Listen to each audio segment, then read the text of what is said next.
دل کی گہرائیوں سے شکریہ ادا کرتا ہوں جن لوگوں نے جمعیت علماء ہند کی دعوت پر اپنے احباب کو جمع کیا اور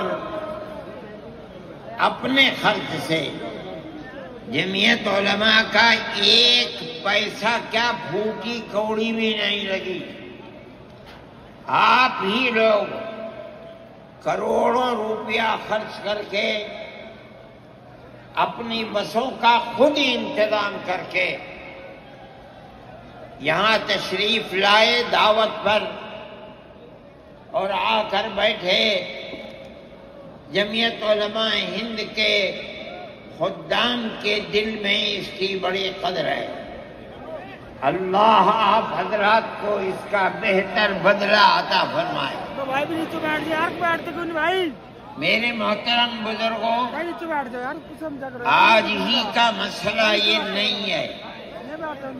جمعیت علماء ہند کی ایک تاریخ ہے اور ایسی تاریخ ہے اپنے اس ملک کے لیے جو کسی دوسری ہندو مسلم پارٹی کے پاس نہیں ہے. علماء نے اس ملک کی آزادی کے لیے اگر آپ ان کی تاریخ کو پڑھیں گے تو آپ کو اندازہ ہوگا کہ ان کی اس ملک کی آزادی کے لیے قربانیاں 150 سالہ قربانیاں ہیں. کوئی اس ملک کے اندر ہندو مسلم ایسی پارٹی نہیں ہے جس کی تاریخ ایسی قربانیوں کی تاریخ ہو. حضرت شاہ عبدالعزیز صاحب محدث دہلوی نے 1803 میں آواز بلند کی تھی کہ ہمارا ملک غلام ہو گیا. اس غلام ملک کو آزاد کرانا اس ملک میں بسنے والے ہر مسلمان اور ہر شخص کا فرض ہے. کوئی مائی کا لال نہیں تھا جو انگریز کی طاقت کے سامنے آزادی ملک کا نعرہ بلند کر سکتا. ایک مسلمان عالم دین نے اسی دلی کے اندر اس نعرے کو بلند کیا. اس کی جائیداد قلق کر لی گئی، اس کے مدرسے کو دفن کر دیا گیا، اس کو دلی بدر کر دیا گیا. لیکن یہ مسلمان ایسے نہیں تھے جو کسی ملک کے پیسے یا اس کی سطوت اور اس کی طاقت کے سامنے سر جھکا دیتے.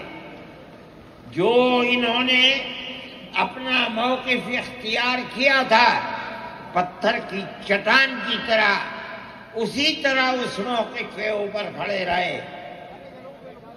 سب سے پہلا جہاد سن 1932 کے اندر ہوا. ہندوستانی لوگ تو جانتے بھی نہیں، اور اس کے اندر لوگ مر گئے، ختم ہو گئے.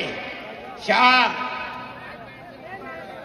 عبدالعزیز صاحب کے رشتے کے، ان کے قریب، ان کی اولاد میں شاہ اسماعیل شہید اور رائے بریلی کے شاہ احمد شہید دونوں کے دونوں ختم ہو گئے، شہید ہو گئے بالا کوٹ کے میدان میں. لیکن پیچھے نہیں ہٹے.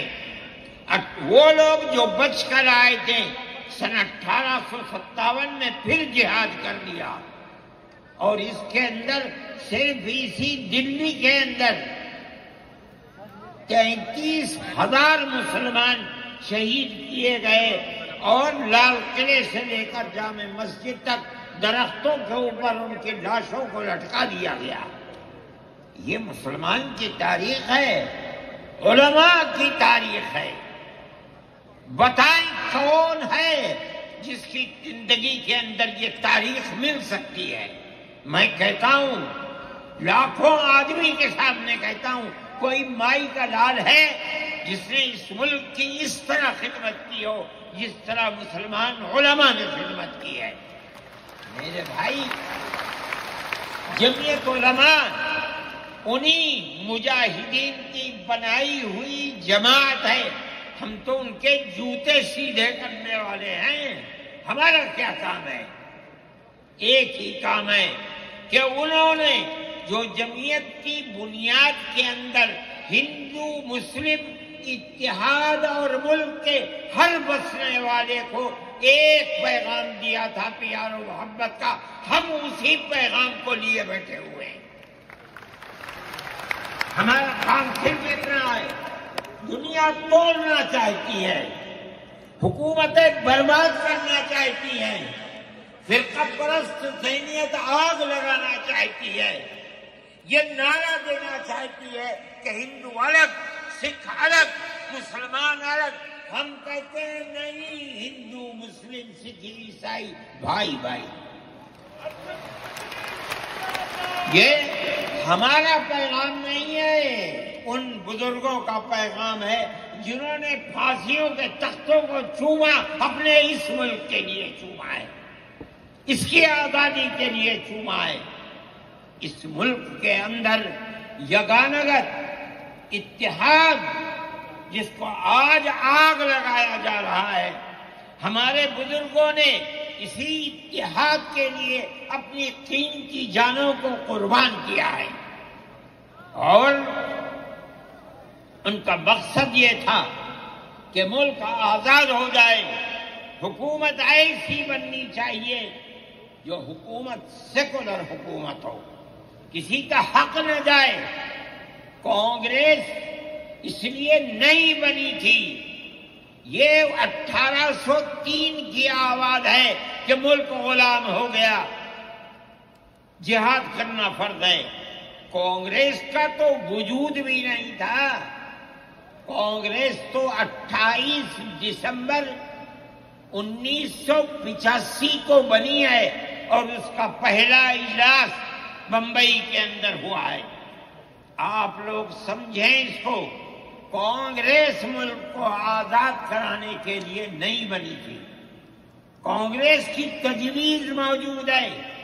وہ کہتے ہیں کہ ہندو مسلم ملک کے بسنے والوں کی اس جنگ و جدال سے دو جہاد، سن 32 کا 1857 کا، اس جہاد کے نتیجے میں جو برطانیہ کی حکومت اور ہندوستان کی حکومت میں دوری پیدا ہو گئی ہے، کانگریس کا مقصد تھا کہ اس دوری کو ختم کر دیا جائے، ملک کو اپنے گردن سے زنجیر غلامی کی نکال کر توڑ دیا جائے. کانگریس کا مقصد نہیں تھا.